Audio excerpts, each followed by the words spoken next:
Good day and welcome to SCO BRICS Insight. We look at what's really going on in the world of the BRICS. Now today I want to talk again about the USA, the EU, Russia and LNG, and how the begging of von der Leyen to Trump to replace Russian gas might just be in vain. That's because it now appears that the growth of liquefied natural gas supplies to the EU may have a negative impact on the US economy, according to a statement released by the Energy Information Bureau of the US government in Washington. Now, the anticipated rise in LNG exports is expected to result in elevated domestic gas prices. They perceive the challenges in both the expansion of gas production and the development of liquefaction facilities. At the same time, the White House has taken the step of trying to redirect to Europe energy supplies from Russian sources from those originating in the USA. So, what risk do Washington's concern pose for the European Union? Well, the export of liquefied natural gas from the US could result in higher energy prices and an increase in coastal pollution in the US.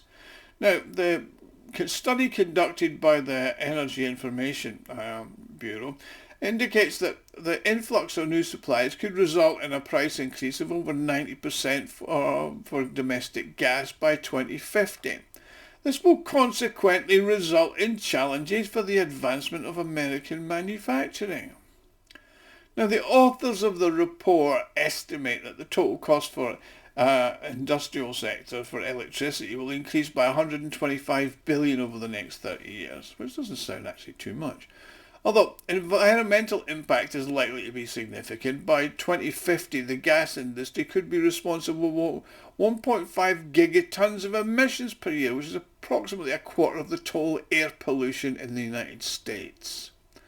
Now, additionally, the cost of addressing the substantial environmental challenges are estimated to be $370 billion. Now, the uncontrolled export of LNG will exert additional pressure on US social policy, the document says. It indicates that a significant influx of migrant workers will be directed to urban areas where new gas production facilities are being established. Now, this is going to present challenge for public utilities, law enforcement agencies, in terms of managing the additional demand. Now, before I continue, I'd like to make an appeal. If you like and enjoy my videos, you can help me fund my channel and my website, SCOBRICSinsight.com, and further develop it. Now, you can do this by making a small donation, which you can do by clicking on the thanks button at the bottom of the screen. Everybody who donates does get a personal thank you from me, and I'm thanking you all now for watching. Now, simultaneously with the publication of the report, there was an open letter from US Energy Secretary Granholm, who is a lawyer, who has actually no experience in energy whatsoever, and it was sent to the New York Times. And basically in the letter, Ms. Granholm urged future administrations to carefully examine the study's findings and take appropriate action based on the data it provides. She stated that the US LNG exports have tripled over the past 5 years and are projected to double again by 2030. However, neither the Biden administration's documents or AIB, Granholm's comments, directly reject the idea of increasing energy resource production. However, even these relatively mild formulations have prompted a strong response from the American Gas Association.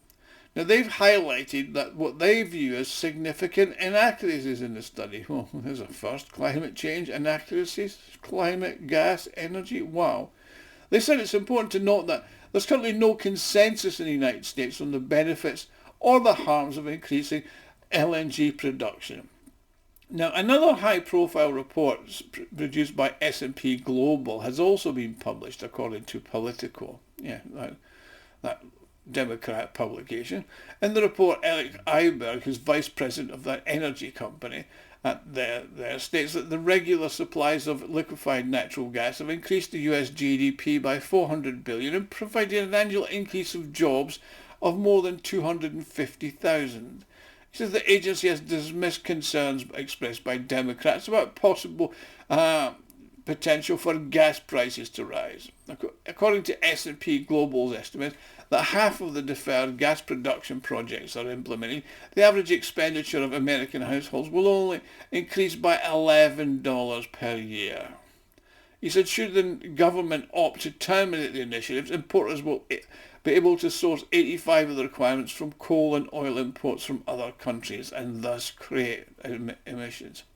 Now, the issue of developing the gas sector has always been a topic of discussion for the last decade. Now, earlier this year, Joe Biden suspended the issue of permits for new LNG export contracts. Now, the publication, the Wall Street Journal, described the decision as a victory for the climate lobby, while Republicans criticised it as creating an advantage for Russia. How they managed that one? I mean, Texas and Russia, they're so far apart, it's unbelievable. Paris, Texas, but not Moscow, Texas. Well, that's that. Despite sanctions, Moscow has significantly reinforced its position in the European energy markets. In 2022, following the direction of European members to cooperate with Russia, the share of American LNG supplies was up to 40%. Now that figure's now fallen to 26%, but Russia's contribution during that period has gone up from 12% to 26% for the 22 and 24 periods. Meanwhile, the proportion of natural gas supplied has been consistent in Europe since the start of the special military operation. And of course, if you take it actually and look at it, it's only 2% down. I mean, prior to the 2022, the United States was already trying to get Europe to switch to its LNG. Unfortunately, it couldn't compete on a price level with Russian pipeline gas. That's why they blew up the Nord Stream pipeline. I mean, politicians in the US act as lobbyists for the major oil and gas corporations in America. So that's why since the mid-2010s, both parties have attempted to liberate the European market for the Russian presence.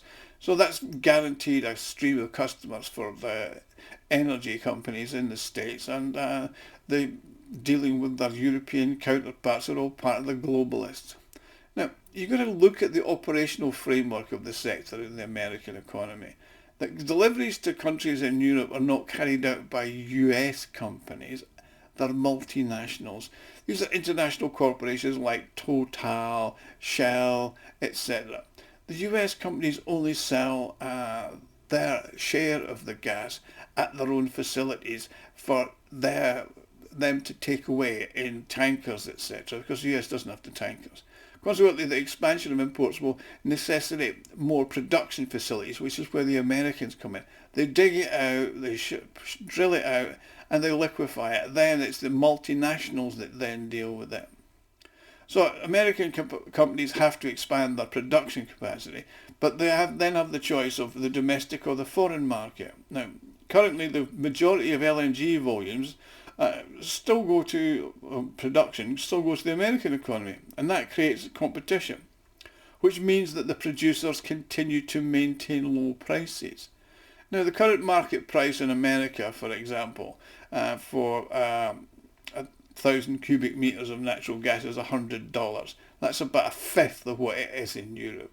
And sometimes it even drops to $40, which is just next to nothing.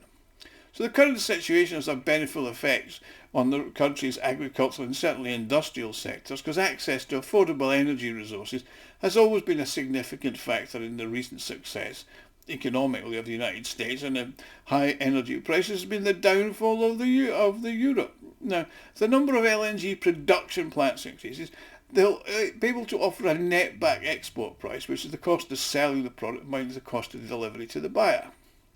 Companies will then intensify their efforts to enter foreign markets in search of higher income levels.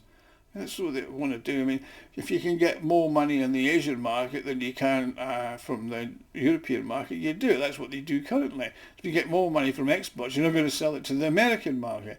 And that's really where the US economy is going to lose its competitive advantage in the form of its inexpensive energy resources, which is why Biden's administration is trying to prohibit the issuance of new licenses for gas production and liquefied gas, as it means.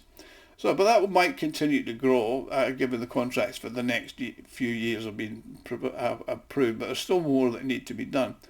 And the American government will undoubtedly face the challenge of slowing down the growth, because the shale reserves are they're not going to last. They're not in the same league as Russians. Plus, the environmental concerns are now a secondary issue now that Donald Trump has taken the presidency, and he's unlikely to support the Joe Biden's administration of cutting back, because he's a believer in drill, baby, drill. But uncontrolled LNG exports, I don't think, are part of what he wants to do, which is to make America great again, and this industry is going to be dependent on cheap energy. So the volume of gas supplies, I think, to Europe will actually be reduced, and they're not going to get to much higher. They certainly won't be to the level where they can completely replace all Russian gas. So let's see what happens. Thank you for watching. Hope you've enjoyed this, and the prospects for Russian gas industry in Europe are still pretty good. Thank you for watching. See you all again soon. Thank you.